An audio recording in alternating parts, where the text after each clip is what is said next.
ಕೆಳಗೆ ಕೂತಿದಾರಲ್ಲ ಅವರೇ ಇರ್ಬೇಕು. ಪೊಲೀಸ್ ಬಂದ್ರು. ಪೊಲೀಸ್ ಓಯ್, ಪೊಲೀಸ್ ಬಂದ್ರೆ ನಾವೇನಕ್ಕೆ ಹೋಗ್ಬೇಕು? ಮೀಟ್ರ್ ಬಡ್ಡಿ ಕೊಡಂಗಿಲ್ಲ. ಬಾ ಹೊಡೋಗೋಣ. ಬಾ ಬಾ ಬಾ ಬಾ ಬೇಗ ಬಾ. ಓಡು ಓಡು, ಆ ಕಡೆ ಓಡು ಓಡು ಓಡು.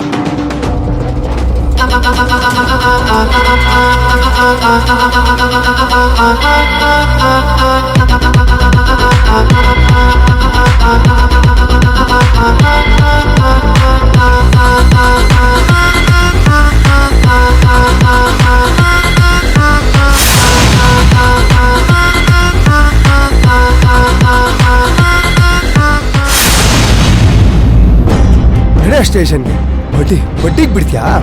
Sir sir sir please sir, please sir, ಬಿಟ್ಬಿಡಿ ಸರ್. ಸರ್ ಸರ್ ಸರ್ ಲೇ ಶಶಿ, ಏನೋ ಇದೆಲ್ಲ? ನಂಗೇನು ಗೊತ್ತಿಲ್ಲ ಅಣ್ಣ. ನಾನು ಅವಾಗ್ಲೇ ಹೇಳಿಲ್ವಾ ಬಿಸ್ನೆಸ್ ಅಲ್ಲಿ ಒಳ್ಳೇದು ಕೆಟ್ಟದು ಬರುತ್ತೆ ಅಂತ. ಸಾರ್ ಬಿಟ್ಬಿಡಿ ಸಾರ್, ನಂದೇನು ತಪ್ಪಿಲ್ಲ ಸಾರ್. ಸ್ಟೇಷನ್ಗೆ ರುಬ್ಬಿದ್ರೆ ಒಳ್ಳೇದು ಕೆಲಸ ಎಲ್ಲ ಗೊತ್ತಾಗ. ನಡೀರೋ ನಡೀರೋ ಸರ್, ಜಾಸ್ತಿ ಮಾತಾಡಿದ್ರೆ ಇಲ್ಲೇ ಬಿಡ್ತೀನಿ. ನಡೆಯುತ್ತೆ ಬಿಡಿ ಸರ್.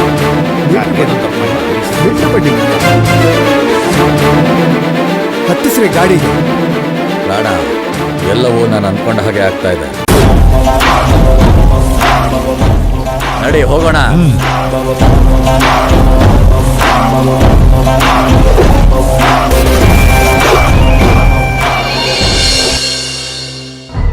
ಎಂಥ ಮಗನ ಎತ್ತುಬಿಟ್ಟೆ ನಾನು.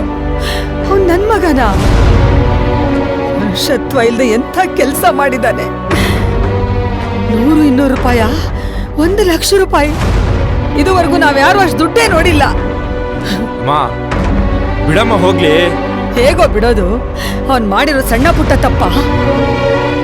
1 ಲಕ್ಷ ರೂಪಾಯಿ ನುಂಗಿ ನೀರು ಕುಡಿದು ಬಿಟ್ಟಿದ್ದಾನೆ. ಪಾಪ ಕಣೋ ರಾಧಿಕಾ. ಒಂದಿನಾನು ರಜಾ ಹಾಕದೆ ಹಗಲು ರಾತ್ರಿ ಅಂದೆ ಕಷ್ಟಪಟ್ಟು ದುಡ್ದಿರೋ ದುಡ್ಡು ಕಣೋ ಅದು. ಸುನೇನಾ, ಮುಗೀತು ಕಣೆ, ಇಲ್ಲಿಗೆ ಮುಗಿದು ಹೋಯ್ತು. ಇನ್ಯಾವತ್ತೂ ಅವನನ್ನು ನಂಬೋದು ಬೇಡ. ಇವತ್ತು ಸರಿ ಹೋಗ್ತಾನೆ, ನಾಳೆ ಸರಿ ಹೋಗ್ತಾನೆ ಅಂತ ಅನ್ಕೊಂಡಿದ್ದೆ. ಆದ್ರೆ ಅವನು ಯಾವತ್ತೂ ಸರಿ ಹೋಗಲ್ಲ ಅಮ್ಮ. ಆದ್ರೆ ಒಂದಂತೂ ನಿಜ, ರಾಧಿಕಾ ಕಷ್ಟಪಟ್ಟು ದುಡ್ದಿರೋ ದುಡ್ಡದು ಅವಳ ಕೈಗೆ ಬರುತ್ತೆ. ರಾಧಿಕಂಗ್ ಮೋಸ ಮಾಡಿದವರು ಯಾವತ್ತೂ ಉದ್ಧಾರ ಆಗಲ್ಲ, ಅವ್ರಿಗೆ ಒಳ್ಳೇದು ಆಗಲ್ಲ. ಅಮ್ಮ ಸಾಕ್ ಬಿಡಮ್ಮ, ಎಷ್ಟು ಅಂತ ಬೈತಿರ್ತೀಯ? ಮೊದ್ಲು ಅಣ್ಣ ಎಲ್ಲಿದ್ದಾನೆ ಅಂತ ಹುಡುಕ್ಬೇಕು. 2 ದಿನದಲ್ಲಿ ಅವ್ನ ಮನೆಗ್ ಬರ್ಲಿಲ್ಲ ಅಂದ್ರೆ ಗ್ಯಾರಂಟಿ ಅವನ ಹತ್ರ 1 ರೂಪಾಯಿ ಉಳಿಯಲ್ಲ. ಹೌದು ರಮ್ಯಾ, ಅವ್ರ ಜೋಬಲ್ 100 ರೂಪಾಯಿ ಇದ್ರೇನೆ ಅವ್ರನ್ನ ಹಿಡಿಯೋದಕ್ಕಾಗೋದಿಲ್ಲ. ಇನ್ನು 1 ಲಕ್ಷ ರೂಪಾಯಿ. ಈ MLA ಮಕ್ಳ ತರ ಆರಾಮಾಗಿ ಪೋಸ್ ಕೊಡ್ಕೊಂಡು ಊರೆಲ್ಲ ಸುತ್ಕೊಂಡ್ಬಂದು ಖಾಲಿ ಆದ್ಮೇಲೆ ನನ್ನ ಹತ್ರ ಇಲ್ಲ ಅಂತ ಕೈ ಎತ್ಕೊಂಡ್ ಕೂತ್ಕೋತಾರೆ. ಹಾಗೇನಾದ್ರೂ ಬರ್ಲಿ ಅವನು. ಮಗ ಅಂತನೂ ನೋಡ್ದೆ ಕತ್ತಿಸಿಗಿ ಸಾಯಿಸ್ಬಿಡ್ತೀನಿ. ಅಮ್ಮ ಸ್ವಲ್ಪ ಸುಮ್ನಿರಮ್ಮ. ಅಣ್ಣ ರಾತ್ರಿ ಆಗೋದ್ರೊಳಗ್ ಮನೆಗ್ ಬರ್ತಾನೆ. ಹಾ ಬರ್ತಾನೆ, ಆದ್ರೆ ನನ್ ಕೈಲಿರೋ ಹಣ ಬರ್ಬೇಕಲ್ಲ. ಇಂಥವ್ರಿಗೆಲ್ಲ ಪೊಲೀಸ್ ಕಂಪ್ಲೇಂಟ್ ಕೊಟ್ಟು ಸರಿಯಾಗಿ ಒದಿಸ್ಬೇಕು, ಆಗ್ಲಾದ್ರೂ ಬುದ್ಧಿ ಬರುತ್ತೇನೋ. ಅಮ್ಮ ಒಂದ್ ಕೆಲ್ಸ ಮಾಡ್ಲಾ? ಅವ್ನ ಎಲ್ಲೆಲ್ಲಿ ಓಡಾಡ್ತಾನೆ ಅಂತ ಹೋಗಂದ್ರು ಅವ್ನು ನೋಡ್ಕೊಂಡ್ ಬರ್ಲಾ? ಬೇಗ ಹೋಗು, ನೋಡ್ಕೊಂಡ್ ಬಾ ಹೋಗು.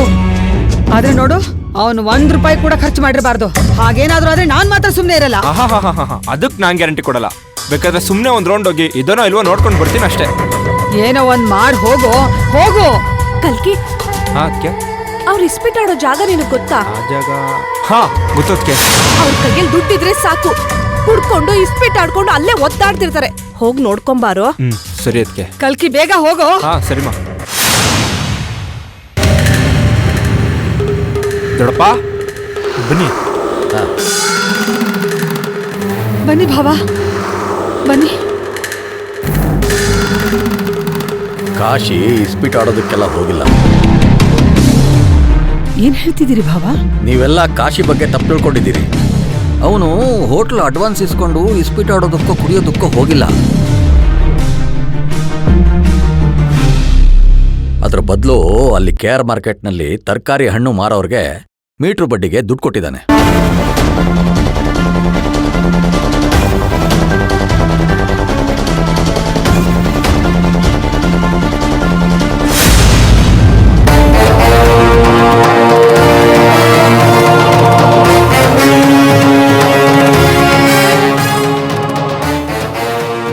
ಅಮ್ಮ ರಾಧಿಕಾ, ಈಗ ನಾನು ಇಲ್ಲಿ ಹೇಳಿದ್ದನ್ನೆಲ್ಲ ನೀನು ರೂಮ್ನಲ್ಲಿ ಕುತ್ಕೊಂಡು ಕೇಳಿಸ್ಕೊಂಡಿದ್ಯಾ ಅಂತ ಅನ್ಕೊಂಡಿದ್ದೀನಿ. ನಿನಗೆ ಬೇಕು ಅಂದ್ರೆ ನಾನು ಇನ್ನೊಂದ್ಸಲ ಭಾವ ನೀವೇನ್ ಹೇಳ್ತಿದ್ದೀರಾ? ಅವನಿಗೆ ಮೀಟರ್ ಬಡ್ಡಿ ಬಗ್ಗೆ ಏನೂ ಗೊತ್ತಿಲ್ಲ. ಅವನೊಬ್ಬ ದಡ್ಡ. ಅವನು ದಡ್ಡ ಅಂದ್ಕೊಂಡಿರೋ ನೀನು ದಡ್ಡಿ ಜಾನಕಿ. ಈಗಿನ ಕಾಲದಲ್ಲಿ ಇದೆಲ್ಲ ಒಂದು ದೊಡ್ಡ ವಿಷಯನಾ? ಅವನು ನಿಮಗೆ ಯಾರಿಗೂ ಗೊತ್ತಿಲ್ಲದಿರೋ ಹಾಗೆ ಹೋಟೆಲ್ ಅಡ್ವಾನ್ಸ್ನ ವಾಪಸ್ ತಗೊಂಡು ಮೀಟರ್ ಬಟ್ಟೆಗೆ ಬಿಟ್ಟಿರೋದ್ರಲ್ಲಿ ಏನೂ ತಪ್ಪಿಲ್ಲ. ಆದ್ರೆ ಏನ್ ನೋಡಪ್ಪ, ಆದ್ರೆ ಕಾಶಿನು ಮತ್ತೆ ಅವನ ಫ್ರೆಂಡ್ನ ಪೊಲೀಸರು 420 ಕೇಸ್ನಲ್ಲಿ ಅರೆಸ್ಟ್ ಮಾಡಿದ್ದಾರೆ.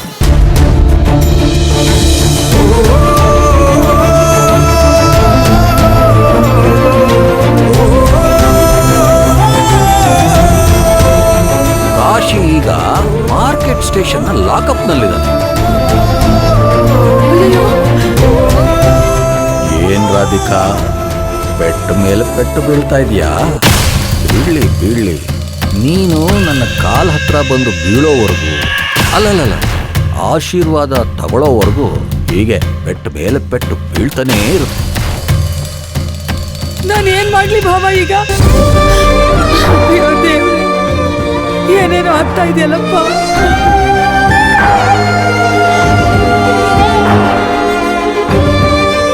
ಯಾಕೆ ಭಾವ ಅವಶ್ಯಕತೆ ಇಲ್ಲದೆ ಇರೋದು ಬೇಕೀಗ ಅವನಿಗೆ ಕೆಲಸ? ರಾಧಿಕಾ ಅವನಿಗೋಸ್ಕರ ಹೋಟ್ಲ್ ಇಟ್ಕೊಡೋದಕ್ಕೆ ಏರ್ಪಾಡು ಮಾಡಿದ್ಲು. ಅದನ್ನ ಮಾಡ್ಕೊಂಡು ಹೋಗೋದ್ ಬಿಟ್ಟು ಇದೆಲ್ಲ ಬೇಕಿತ್ತ ಈಗ? ಅಯ್ಯೋ ದೇವ್ರೇ, ಏನ್ ಮಾಡ್ಲಪ್ಪ ನಾನು? ಸ್ವಲ್ಪ ಸುಮ್ಮನೆ ಇರೋ ಜನ, ಸುಮ್ಮನೆ ಹತ್ತು ಕರೆದು ಗೋಳಾಡ್ಬೇಡ. ಅವನು ಬಡ್ಡಿಗೆ ಬಿಟ್ಟಿರೋದ್ರಲ್ಲಿ ಏನೂ ತಪ್ಪಿಲ್ಲ. ಆದ್ರೆ ಹೋಟೆಲ್ ಶುರು ಮಾಡೋ ದುಡ್ಡನ್ನು ತಗೊಂಡೋಗಿ ಅಲ್ಲಿಗೆ ಬಿಟ್ಟನಲ್ಲ, ಅದು ತಪ್ಪು.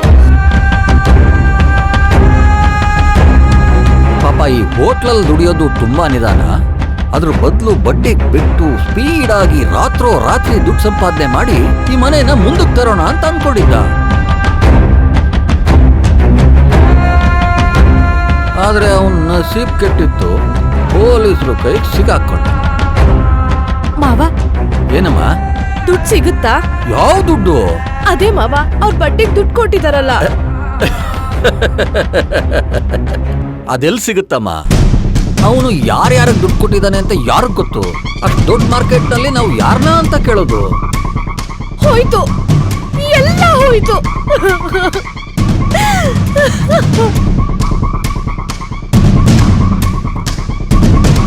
ಸರಿ, ಆಗಿದ್ದಾಗೋಯ್ತು.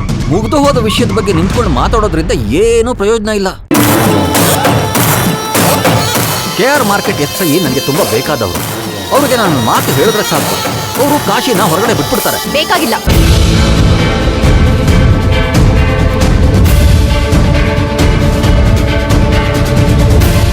ಅವನು ಲಾಕಪ್ ಒಳಗಡೆನೇ ಇರ್ಲಿ.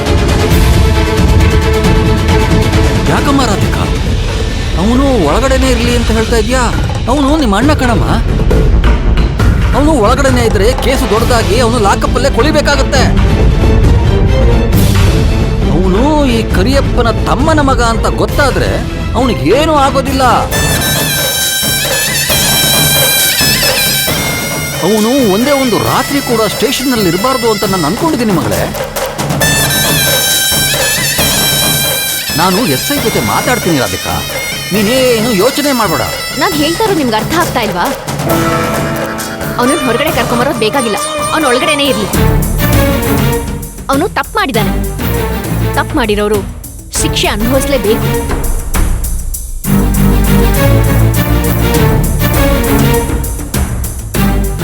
ನಿಮ್ಮ ಅಕ್ರೆಗೆ ತುಂಬಾ ಥ್ಯಾಂಕ್ಸ್. ನಿನಗಿಷ್ಟು ಪೆಟ್ಟು ಮೇಲೆ ಪೆಟ್ಟು ಬೀಳ್ತಾ ಇದ್ರು ನಿನ್ನ ಕೊಬ್ಬು ಕಡಿಮೆ ಆಗಿಲ್ಲ ಅಲ್ವಾ? ರಾಧಿಕಾ, ಕಾಶಿ ಮಾಡಿದ ತಪ್ಪೆ. ಹಾಗಂತ ಅವ್ನು ಹಾಳಾಗೋಗ್ಲಿ ಅಂತ ಸುಮ್ಮನೆ ಇರಕ್ಕಾಗತ್ತಾ?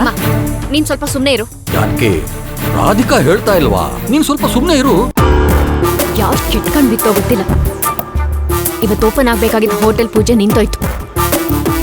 ಆದ್ರೆ ನಾನಿಷ್ಟಕ್ಕೆ ಸುಮ್ಮನೆ ಬಿಡೋದಿಲ್ಲ. ಕಾಶಿ ಕಳ್ಕೊಂಡಿರೋ ದುಡ್ಡು ವಾಪಸ್ ಬರುತ್ತೋ ಇಲ್ವೋ ನನ್ಗೆ ಗೊತ್ತಿಲ್ಲ. ಅದ್ರ ಬಗ್ಗೆ ನಾನು ತಲೆ ಕೆಡಿಸ್ಕೊಳ್ಳೋದಿಲ್ಲ. ನಾನು ಹೇಳೋದನ್ನೇ ಮಾಡುದು, ಮಾಡೋದನ್ನೇ ಹೇಳೋದು. ಈ ನಡೀತಾ ಇರೋ ಎಲ್ಲ ಸಮಸ್ಯೆಗಳ ಹಿಂದೆ ಯಾರು ಕಿಂಗ್ ಪಿನ್ ಅಂತ ನನಗೆ ಚೆನ್ನಾಗಿ ಗೊತ್ತಿದೆ. ಆದ್ರೆ ಈಗ ಸದ್ಯಕ್ಕೆ ನಾನು ಅವ್ರ ಬಗ್ಗೆ ತಲೆ ಕೆಡ್ಸ್ಕೊಳ್ಳೋದಿಲ್ಲ. ಆದಷ್ಟು ಬೇಗ ಯಾರೇ ಅಡ್ಡಿ ಬಂದ್ರು ನಮ್ ಸುನೈನಾಥ್ಗೆ ನಾನು ಹೋಟೆಲ್ ಓಪನ್ ಮಾಡ್ಕೊಡ್ತೀನಿ. ಮಾತುಗೂ ನಿನ್ನ ದುರಹಂಕಾರ ಜಾಸ್ತಿನೇ ಆಗ್ತಾ ಇದೆ. ಅಂದ್ರೆ ಈಗ ನಾನು ಕಾಶಿನ ಹೊರಗಡೆ ಕರ್ಕೊಂಡ್ ಬರೋದು ಬೇಡ ಅಂತೀಯ ಮಗಳೇ? ಈಗಲ್ಲ, ಯಾವಾಗ್ಲೂ ನೀವ್ ಕರ್ಕೊಂಬರೋದ್ ಬೇಡ.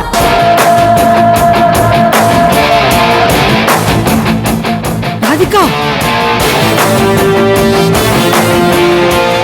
ಅಲ್ಲ, ನಿಮ್ಗೆ ಕೆಲಸ ಮಾಡಕ್ಕೆ ಬೇರೆ ಮುಖ್ಯವಾದ ಕೆಲಸಗಳಿರುತ್ತಲ್ವಾ? ಹೋಗಿ ನೋಡ್ಕೊಳ್ಳಿ. ನಿಮಗ್ ಸಂಬಂಧ ಪಡದೇ ಇರೋ ವಿಷಯಗಳಿಗೆ ತಲೆ ಹಾಕಿ ಸುಮ್ಮನೆ ಯಾಕೆ ಟೆನ್ಷನ್ ಮಾಡ್ಕೋತೀರಾ?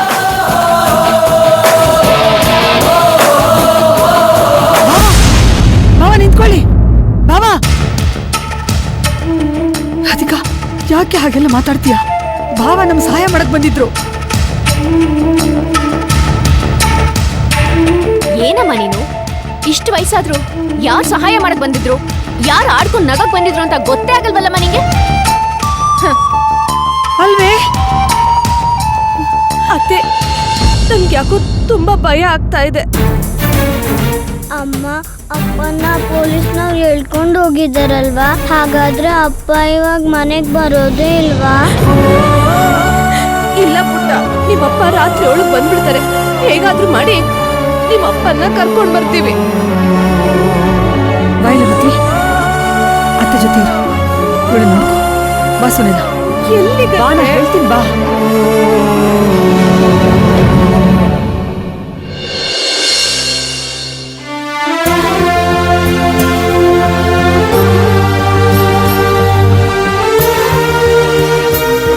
ಭಾವ, ರಾಧಿಕಾ ಹಾಗೆ ಮಾತಾಡೋದು ಅಂತ ಬೇಜಾರು ಮಾಡ್ಕೋಬೇಡಿ ಭಾವ. ಅವಳೇನು ಅಂತ ನಿಮ್ಗೆ ಗೊತ್ತಲ್ಲ ಭಾವ. ಹೇಗಾದ್ರೂ ಮಾಡಿ ನನ್ನ ಮಗನ ಸ್ಟೇಷನಿಂದ ಬಿಡಿಸಿ ಭಾವ. ಅವಳ ಪರವಾಗಿ ನಾನ್ ನಿಮ್ಮ ಹತ್ರ ಕ್ಷಮೆ ಕೇಳ್ತೀನಿ ಭಾವ. ಪಾಪ ಪೃಥ್ವಿ ಅಪ್ಪ ಎಲ್ಲಿ ಅಂತ ಅಳ್ತಾನೆ ಕೂತಿದೆ ಭಾವ. ಜಾನ್ಕಿ ಆವಾಗಿಂದ ಆಟೋನ್ ಕೇಳ್ಕೊತಾವಳೆ. ನೀನೇನು ಮಾತಾಡ್ದೆ ಸುಮ್ಮನೆ ಕುಂತಿದ್ಯಲ್ಲ ಕರಿಯಪ್ಪ. ಅತ್ತೆ, ನೀವು ಸುಮ್ಮನೆ ಕೂತ್ಕೋತೀರಾ? ರಾಧಿಕಾ ಅವಳ ದೊಡ್ಡಪ್ಪನ ಹತ್ರ ಅವಳ ಅಣ್ಣನ ಸ್ಟೇಷನ್ ಇಂದ ಕರ್ಕೊಂಡ್ ಬರೋದ್ ಬೇಡ ಅಂತ ಹೇಳಿದಳಲ್ಲ. ಅಯ್ಯೋ ಅಕ್ಕ, ರಾಧಿಕಾ ಪರವಾಗಿ ನಾನು ನಿಮ್ಮ ಹತ್ರ ಕ್ಷಮೆ ಕೇಳ್ತೀನಿ ಭಾವ. ಸುನೈನ ವೃತ್ತಿಗೋಸ್ಕರನಾದ್ರು ನೀವು ಅವನನ್ನು ಬಿಡಿಸ್ಲೇಬೇಕು. ನೋಡಮ್ಮ ಜಾನಕಿ, ನಾನು ಮನುಷ್ಯನ ಕಣಮ್ಮ. ನಿನ್ನ ಮಗಳು ರಾಧಿಕಾ ಉಪ್ಪಿಲ್ದೇ ಇರೋ ಊಟ ಮಾಡ್ತಾಳೆ.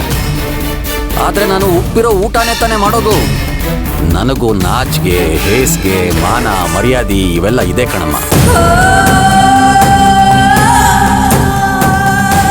ನನ್ನ ತಮ್ಮನ ಮಗಳು ಅಂತ ಅನ್ಕೊಂಡು ಎಷ್ಟು ದಿನ ಅಂತ ನಾನು ಅವಳು ಮಾತಾಡೋದನ್ನೆಲ್ಲ ಸಹಿಸ್ಕೊಳ್ಳೋದಕ್ಕಾಗತ್ತೆ? ನೀನ್ ನೋಡಿದ್ರೆ ಕಾಶಿನ ಲಾಕಪ್ನಿಂದ ಬಿಡಿಸ್ಕೊಂಡ್ ಬಾ ಅಂತ ಹೇಳ್ತೀಯ. ಆದ್ರೆ ರಾಧಿಕಾ ಮುಖಕ್ಕೆ ಹೊಡೆದಾಗೆ ಅವನು ಲಾಕಪ್ನಲ್ಲೇ ಇರ್ಲಿ ಅಂತ ಹೇಳ್ತಾಳೆ. ನಾನು ಯಾರ ಮಾತನ್ನು ಕೇಳೋದು? ನಿನ್ನ ಮಾತು ಕೇಳ್ಕೊಂಡು ನಾನು ಕಾಶಿನ ಲಾಕಪ್ನಿಂದ ಬಿಡಿಸ್ಕೊಂಡು ಬಂದೆ ಅಂತ ಇಟ್ಕೊ. ಆಗ ರಾಧಿಕಾ ನನ್ನ ಮೇಲೆ ಕೋಪ ಮಾಡ್ಕೊತಾಳೆ.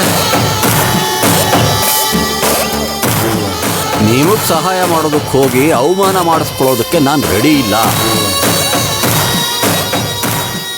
ಅಂತ ನಾನು ಹೇಳ್ತೀನಿ ನಮ್ಮ. ಏನ್ರ ಆವಾಗಿಂದ ವಟ್ವಟ ಅಂತಾನೆ ಇದೆಯಾ? ನೋಡು, ಬೇಗ ಹೋಗಿ ಅವನ ಸ್ಟೇಷನ್ ಇಂದ ಕರ್ಕೊಂಬ. ನನ್ ಕೈಲಿ ಆಗಂಗಿದ್ರೆ ಈಟೊತ್ತು ಕರ್ಕೊಂಡ್ ಬಂದ್ಬಿಡ್ತಿದ್ದೆ. ಏಯ್ ಮುತ್ತಿ, ಬಾಯಿ ಮುಚ್ಕೊಂಡು ಕೂತ್ಕೊಂತೀಯ? ಇಲ್ಲ ಎತ್ಕೊಂಡು ಮಾಡಿ ಮೇಲೆ ಬಿಟ್ಬಿಟ್ಟು ಬರಲ್ಲ? ನೀನೇನ್ಲ ನನಗ್ ಬಾಯಿ ಮುಚ್ಕೊಂಡು ಕುಂತ್ಕೊ ಅಂತ ಹೇಳೋದು? ನೀನ್ ಸುಮ್ನೆ ಕುಂತ್ಕೊ. ನಿನ್ ಪೌರುಷ ಏನಿದ್ರು ನನ್ನ ಮುಂದೆ ಅಟಯ್ಯ. ಅಮ್ಮ ಭಾವ, ಇದೊಂದ್ಸಲ ರಾಧಿಕಾ ಮಾತಾಡಿದ್ದನ್ನ ಮರೆತು ನನ್ನ ಮಗನ್ನ ಬಿಡಿಸಿ ಭಾವ. ಇಲ್ಲಾಂದ್ರೆ ಪೊಲೀಸ್ನವರು ಬೇರೆ ಯಾವ್ದಾದ್ರು ಕೇಸ್ ಹಾಕ್ಬಿಡ್ತಾರೆ ಅವನ ಮೇಲೆ.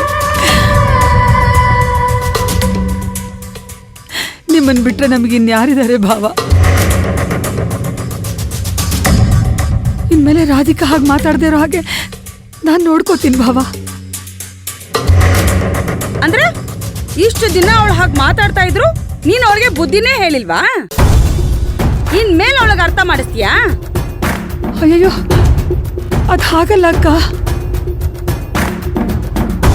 ಸಾಕು ಜಾನಕಿ, ಯಾವ ಹೆಂಡತಿನೂ ಅವಳ ಗಂಡನ್ ಮರ್ಯಾದೆ ಹೋಗ್ತಿದ್ರೆ ಅದನ್ನ ನೋಡ್ಕೊಂಡು ಸುಮ್ನೆ ಇರಲ್ಲ. ಆದ್ರೆ ಇಷ್ಟು ದಿನ ನಾನ್ ಸುಮ್ನಿದ್ದೆ, ಅದಕ್ಕೆ ಕಾರಣ ಇವೆ. ಇನ್ ಮುಂದೆ ನಿನ್ ಮಗಳೇನಾದ್ರೂ ಬಾಯಿಗೆ ಬಂದಂಗ್ ಮಾತಾಡಿದ್ರೆ ಇವ್ರು ಬೇಕಾದ್ರೆ ಕೇಳಿ, ನಾನ್ ಮಾತ್ರ ಸುಮ್ನಿರಲ್ಲ. ಅಕ್ಕ ಹಾಗಲ್ಲ ಅಕ್ಕ. ನೋಡ್ ಜಾನಕಿ, ನಿನ್ ಮಗನ ಸ್ಟೇಷನ್ ಇಂದ ಬಿಡಿಸ್ಕೊಂಡ್ ಬರ್ಬೇಕು ಅಂದ್ರೆ ರಾಧಿಕಾ ಬಂದು ನಮ್ಮ ಅಣ್ಣನ ಬಿಡಿಸಿ ದೊಡ್ಡಪ್ಪ ಅಂತ ನನ್ ಗಂಡನ ಹತ್ರ ಬಂದು ಕೇಳ್ಬೇಕು. ಇಲ್ಲ ಅಂದ್ರೆ ನಾನ್ ಮಾತ್ರ ನನ್ ಗಂಡನ್ನ ಈ ಮನೆಯಿಂದ ಹೊರಗಡೆ ಕಳ್ಸಲ್ಲ. ಹೌದು ಚಿಕ್ಕಮ್ಮ, ಅವಾಗ್ಲೇ ನಮ್ಮ ಅಪ್ಪನ ಯೋಗ್ಯತೆ ಏನು ಅನ್ನೋದು ರಾಧಿಕಂಗ್ ಗೊತ್ತಾಗೋದು. ನೀವೆಲ್ಲ ಕಷ್ಟ ಅಂದಾಗ ನಮ್ಮ ಅಪ್ಪ ಓಡೋಡಿ ಬರ್ತಾರಲ್ಲ, ಅದಕ್ಕೆ ಅವಳಿಗೆ ನಮ್ಮ ಅಪ್ಪ ಅಂದ್ರೆ ಅಷ್ಟು ಕೇವಲವಾಗಿರೋದು. ಇಲ್ಲಪ್ಪ, ಹಾಗಿಲ್ಲಪ್ಪ. ಅತ್ತೆ ಬನ್ನಿ ಹೋಗೋಣ. ನನ್ ಗಂಡ ಸ್ಟೇಷನ್ ಅಲ್ಲೇ ಇರ್ಲಿ.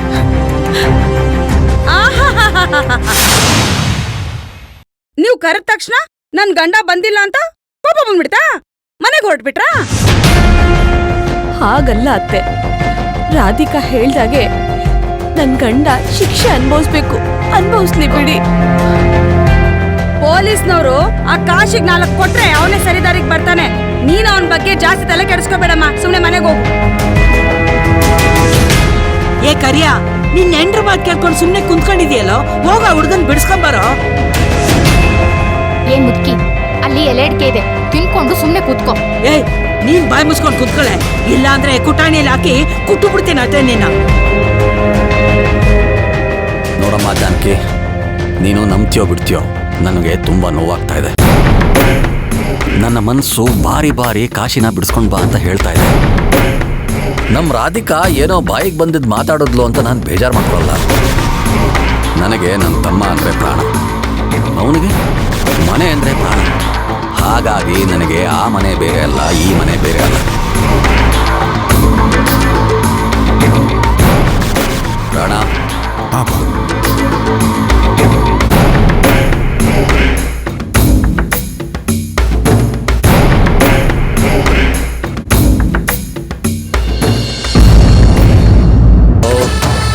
ಇನ್ಸ್ಪೆಕ್ಟ್ರೆ, ನಾನು ಕರಿಯಪ್ಪ ಮಾತಾಡ್ತಾ ಇರೋದು. ಹೇಳಿ ಸರ್, ಗೊತ್ತಾಯ್ತು. ನೀವು ಹೇಳ್ದಾಗೆ ಮಾರ್ಕೆಟಲ್ಲಿ ಮೀಟ್ರ್ ಬಡ್ಡಿ ಕೊಡ್ತಾ ಇದ್ದವನ್ನ ಓದ್ ಎತ್ತಾಕೊಂಡ್ ಬಂದಿದ್ದೀವಿ. ನೀವು ಹೂ ಅಂದ್ರೆ ಏರೋಪ್ಲೇನ್ ಹತ್ತಿಸ್ಬಿಡ್ತೀವಿ. ಹಾ, ನಾನು ಅದೇ ವಿಷಯ ಮಾತಾಡೋದಕ್ಕೆ ಅಂತಾನೆ ಫೋನ್ ಮಾಡಿದ್ದು. ಹೇಳಿ ಸರ್. ಇವತ್ತು ನೀವು ಎತ್ತಾಕೊಂಡು ಬಂದಿದ್ದೀರಲ್ಲ, ಅವರಲ್ಲಿ ಕಾಶಿ ಅಂತ ಒಬ್ಬ ಇದ್ದಾನೆ. ಅವನಿಗೂ ಈ ಮೀಟರ್ ಬಡ್ಡಿ ವ್ಯವಹಾರಕ್ಕೂ ಯಾವುದೇ ಸಂಬಂಧ ಇಲ್ಲ. ದುಡ್ನಾಸೆ ತೋರಿಸಿ ಅವನನ್ನ ಹಳ್ಳಕ್ಕೆ ದಬ್ಬಿಟ್ಟಿದ್ದಾರೆ. ಅವನು ತುಂಬಾ ಒಳ್ಳೆ ಹುಡುಗ, ಅವನನ್ನ ಬಿಟ್ಬಿಡಿ. ಸರ್, ಆದ್ರೀಗ ಅವನೇ ಏವನ್ನು? ಅರೆ, ನಾನೇ ಹೇಳ್ತಾ ಇದ್ದೀನಲ್ಲ, ಅವನು ತುಂಬಾ ಒಳ್ಳೆಯವನು ಅಂತ. ನನ್ನ ಮಗ ಬಂದು ನಿಮಗೆ ಸಲ್ಲಬೇಕಾಗಿರೋದನ್ನ ಸಲ್ಲಿಸ್ತಾನೆ. ಸರಿ ಸರ್, ಈಗಲೇ ಸ್ಟೇಷನ್ಗೆ ಹೋಗಿ ಬಿಟ್ಕೊಳ್ಳಿ. ಆಗ್ಲಿ, ಒಳ್ಳೇದು.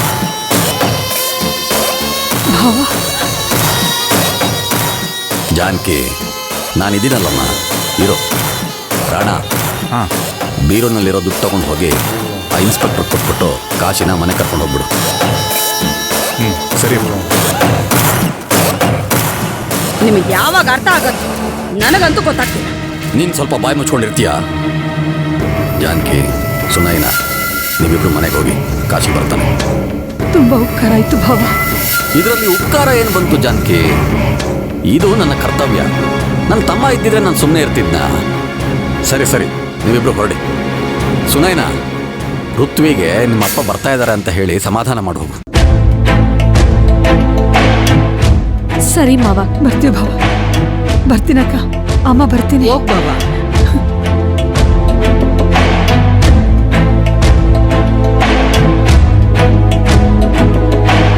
ಅಮ್ಮ, ಏನ್ಲಾ? ಟೈಮ್ ಆಯ್ತು, ಮಾತ್ರೆ ನುಂಗ್ಬಿಟ್ಟು ಹೋಗಿ ನಿದ್ದೆ ಮಾಡೋದು. ಸರಿ ಕಣಪ್ಪ.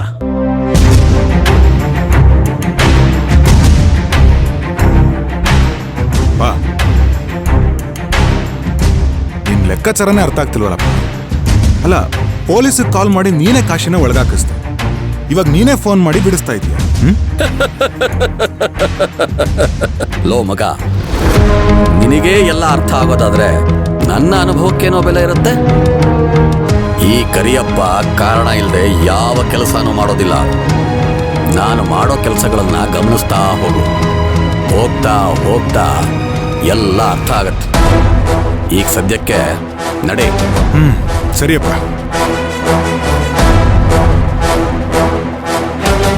ಈ ರಾಧಿಕಾ ಮನೆಯವ್ರು ಎಲ್ಲರೂ ಬಂದು ನನ್ನ ಕಾಲಿಗೆ ಬೀಳ್ತಾರೆ ಸಹಾಯ ಕೇಳೋದಕ್ಕೆ. ಆದ್ರೆ ಈ ರಾಧಿಕಾ ಒಬ್ಳು ಬರ್ತಾ ಇಲ್ವಲ್ಲ. ಬರ್ತಾಳೆ, ಬರ್ದೆ ಎಲ್ಲಿಗೆ ಹೋಗ್ತಾಳೆ?